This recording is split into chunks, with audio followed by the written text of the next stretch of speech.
Short little video on my solar setup. I've done a video of it before, but I've been talking about it lately in the community channel. I think the price of electricity is going to skyrocket as everybody tries to move away from fossil fuels and to heat pumps and baseboard heaters for the winter as heating oil increases significantly in price. And so I think, and not to mention the blackouts that they're warning about and all these other energy crises and supply chain things, and you may need your own power. So this is on my tractor shed here, just my tool shed. Keep my lawn tractor in it and such, and those are two 60-watt panels, so 120 watts total. I don't need a lot. I just use it for lighting in here, but if I wanted to, I could hook a little 12-volt inverter into it. I'll walk in and I'll show you what it looks like here. There we go. You can disregard my messy table. You get all the comments out now. I've heard everything like, "Oh, did a bomb explode in your shed?" Yeah, that's about it. Just goes to show you, I kind of just enjoy life. I don't worry about things being too neat and tidy. But anyways, this is an EP Solar. Let me zoom out there. This is an EP Solar charge controller, MPPT. I got this years ago. This must be, 7 years old anyways. It's a 20 amp EP Solar tracer. It does have the display. I probably spent about $100 on it that long ago. I'm not sure. I don't recall exactly. But anyways, this will hold up to or manage up to, you could probably get away with 300-400 watts on it, to be honest, because you never get full power out of your solar panels anyways. If you have a 100-watt panel, even on a sunny day, you'd probably get 80 watts out of it. It's kind of rare or harder, especially in Canada, to get 100 watts out of the panel. So you can kind of take 70% of your panel and figure that's kind of what you're going to get out of it.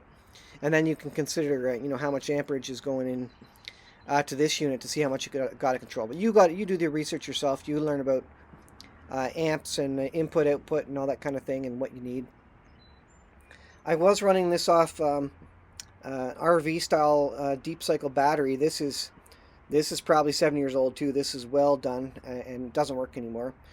Right now I have it plugged into I bought a brand new motorcycle battery, just a lead acid, and I decided to go with my lithium iron phosphate battery instead because it was lighter. So I put what is otherwise a brand new lead acid there. That'll last easily 4 years. Probably in the shed here, the way it's used, probably 6 or 7 years, to be honest. I don't use it for much. I have, let's see if I can go up here.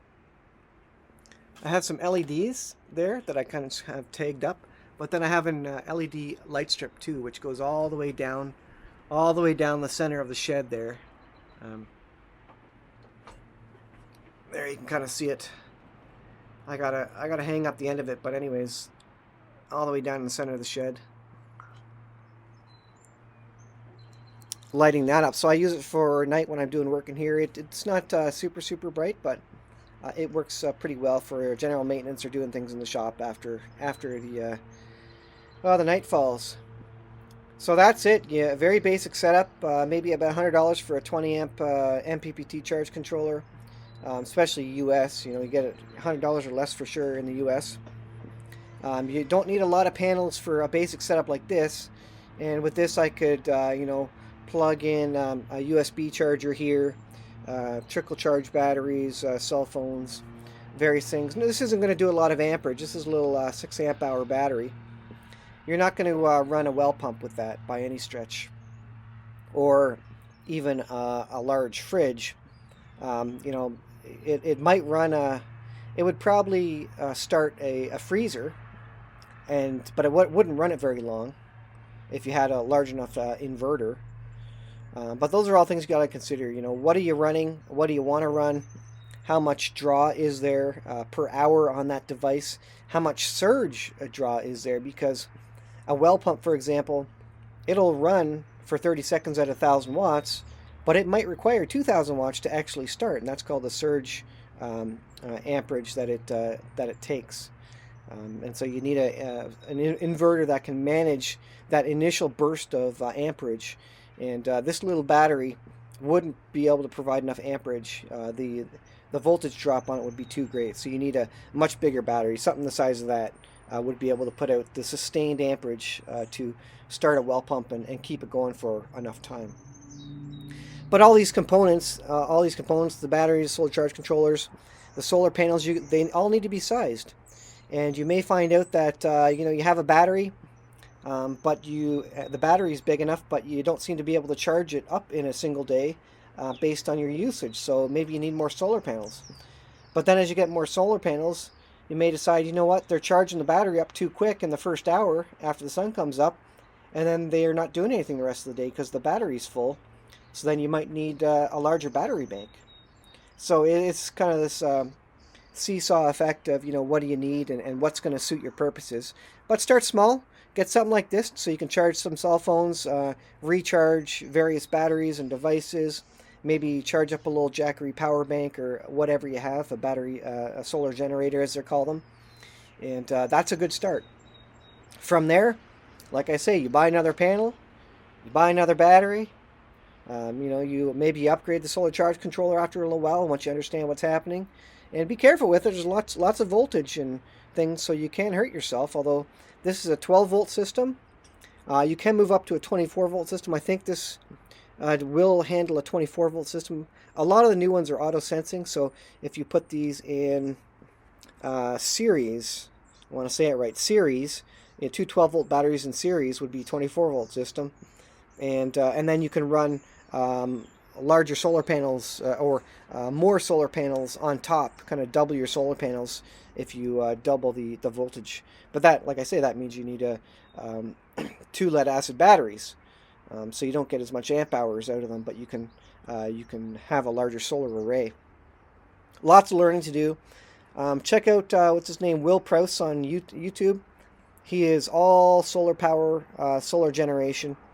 This is a small system that you can put the pieces together. You need a battery, you need a solar charge controller. I suggest MPPT. Most of the cheap ones are PWM, pulse width modulation. This is maximum power point tracking. This optimizes the power coming in, and it also takes it gives you more opportunity to put solar panels in series and do different things with the voltages and still work with a 12-volt system. So MPPT is definitely worth the money put into it, but start where you can. I do have my Jackery, which I've done videos on, Jackery 1500, and I do have 400 watts worth of solar panels for that, which are not set up right now. They're just stored away if and when I need them, or if I decide to put them on a camper or something. But I just wanted to show you this little setup. It's simple, just using basic speaker wire effectively. Not real heavy gauge stuff. For a small system like this, you don't need really heavy gauge. Just plain 120 volt kind of plug cable, and that's fine for a lot of things. So, okay, I'll leave it there, guys. Thanks. Ask any questions in the comments. Let me know what you think, and let me know what systems you have. And definitely start small. Start somewhere. That's what I would recommend. I think electricity is going to go up real quick. And if you decide, if you can't afford electricity or energy when it spikes, you at least want to be able to charge your cell phones and the other important electronics for communications purposes. Maybe power your internet access point router, whatever you have there to preserve communication, or charge ham radio. That's a big deal. That's a very important thing to be doing, to be able to charge that stuff. When electricity gets expensive to the point where maybe you want to shut it off for a little while. All right, thanks a lot. We'll see you in the next video.